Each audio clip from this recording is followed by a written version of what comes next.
என்னுடைய அம்மா, அக்கா, தங்கச்சி, தோழின்னு உங்க அத்தனை பேருக்கும் இந்த தினத்தில வாழ்த்து சொல்லாம இருக்க முடியாது. உங்கள் அனைவருக்கும் என்னுடைய மகளிர் தின வாழ்த்துக்கள்.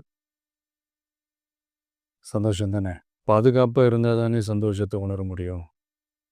அப்படி எந்த பாதுகாப்பும் இல்லாதப்போ, இன்செக்யூரிட்டியா இருக்கிறப்போ, எந்த சந்தோஷமும் இருக்காது தானே! அப்படின்னு நீங்க நினைக்கிறது எனக்கு புரியுது. என்ன செய்ய?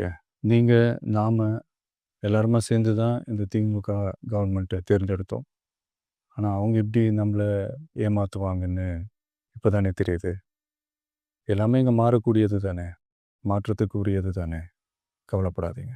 2026ல நீங்க எல்லாரும் சேர்ந்து, இல்ல நாம் எல்லாரும் சேர்ந்து, இந்த மகளிருக்கான பாதுகாப்பை உறுதி செய்ய தவறிய இவங்கள மாத்துவோம்.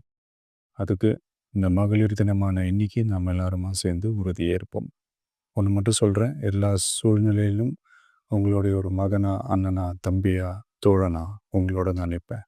நன்றி. வணக்கம்.